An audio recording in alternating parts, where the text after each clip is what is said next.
Assalamualaikum warahmatullahi wabarakatuh. Perkenalkan, nama saya Siti Rifdahul Zahra dengan NIM 2132311037.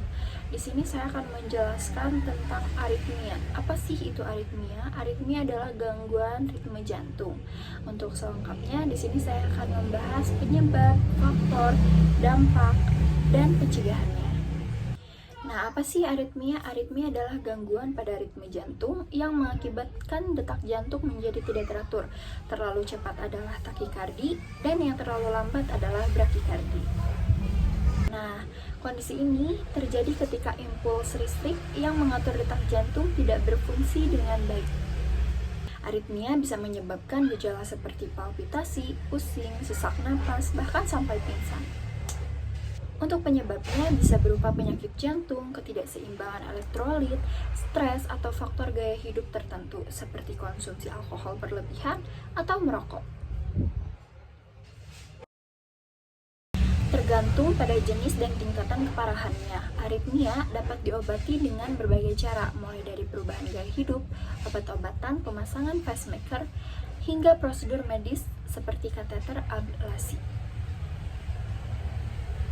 Penting untuk segera memeriksakan diri ke dokter jika mengalami gejala aritmia untuk mencegah komplikasi serius, seperti stroke atau gagal jantung. Aritmia adalah gangguan pada irama detak jantung yang menyebabkan detak jantung tidak teratur, terlalu cepat yaitu takikardi, dan terlalu lambat adalah brakikardi, atau bahkan tidak teratur sama sekali. Normalnya, jantung memiliki ritme detak jantung yang teratur yang dikendalikan oleh impuls listrik yang dihasilkan oleh nodus sinoatrial atau SA di jantung. Namun, ketika jalur impuls listrik ini terganggu, jadilah aritmia. Nah, di sini ada faktor penyebab aritmia. Yang pertama adalah penyakit jantung. Penyakit jantung koroner atau gagal jantung atau penyakit katup jantung seringkali menjadi penyebab utama gangguan pada irama jantung. Ketidakseimbangan elektrolit. Elektrolit seperti kalium, natrium, magnesium, dan kalsium berperan dalam mengatur impuls listrik di jantung. Dan ketidakseimbangan kadar elektrolit ini dapat memicu aritmia, penyakit atau gangguan lain. Yang pertama di sini ada kondisi seperti hipertensi atau tekanan darah yang tinggi, diabetes, gangguan tiroid, dan sleep apnea dapat meningkatkan resiko aritmia. Faktor gaya dan hidup.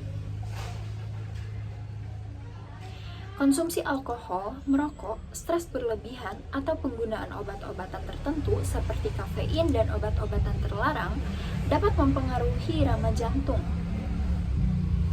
Salah satunya adalah faktor genetik.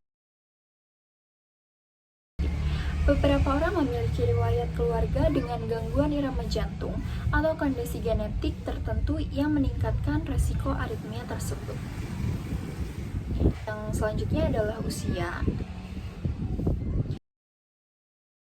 Orang yang sudah tua cenderung memiliki resiko yang lebih tinggi untuk mengalami aritmia karena perubahan fisik pada jantung seiring bertambahnya usia. Gejala aritmia apa saja sih? Yang pertama ada palpitasi, yaitu detak jantung terasa cepat atau tidak teratur. Yang kedua, pusing atau pingsan ketika aliran darah ke otak terganggu akibat irama jantung yang tidak teratur. Yang ketiga ada sesak nafas akibat jantung yang tidak memompa darah secara efisien. Keempat, nyeri dada. Pada beberapa jenis aritmia dapat terjadi ketegangan atau nyeri pada dada. Yang kelima adalah kelelahan, perasaan lelah yang berlebihan akibat penurunan efisiensi jantung. Nah, apa sih pencegahan aritmia? Di sini ada beberapa pencegahan. Yang pertama itu adalah mengelola penyakit jantung. Yang pertama, mengobati penyakit jantung seperti penyakit jantung koroner, gagal jantung, atau penyakit katup dapat membantu pencegahan aritmia. Menjaga keseimbangan elektrolit pun perlu, Karena mengonsumsi makanan yang kaya elektrolit seperti kalium, magnesium dapat membantu menjaga keseimbangan mineral di tubuh dan mengurangi resiko aritmia. Selanjutnya di sini ada mengatur gaya hidup sehat.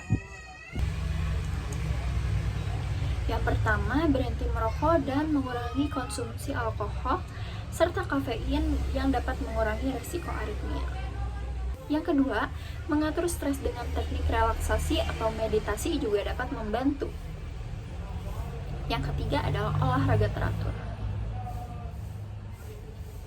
Berolahraga secara rutin seperti jalan kaki, lari ringan, atau yoga dapat meningkatkan kesehatan jantung dan mengurangi resiko pada gangguan irama jantung. Dan memeriksakan kesehatan secara rutin juga perlu, karena untuk menjaga tekanan darah tetap normal dan mengontrol kadar gula darah, terutama pada penderita diabetes, dapat mencegah komplikasi yang meningkatkan resiko aritmia. Selanjutnya di sini ada mengonsumsi obat sesuai petunjuk. Jika dokter meresepkan obat untuk kondisi tertentu seperti hipertensi atau hipertiroidisme, pastikan untuk meminumnya sesuai instruksi untuk mencegah dampak buruk pada irama jantung. Pengobatan aritmia. Obat-obatan. Dokter mungkin meresepkan obat aritmia untuk mengontrol irama jantung atau obat-obatan lain untuk mengatasi penyebab yang mendasari. 2. Pemasangan pacemaker untuk pasien dengan bradikardia. Pacemaker dapat dipasang untuk mengatur detak jantung. Yang ketiga ada defibrilator. Pada kasus aritmia yang mengancam nyawa seperti fibrilasi ventrikal, defibrilator dapat digunakan untuk mengembalikan irama jantung yang normal. Yang keempat ada kateter ablasi.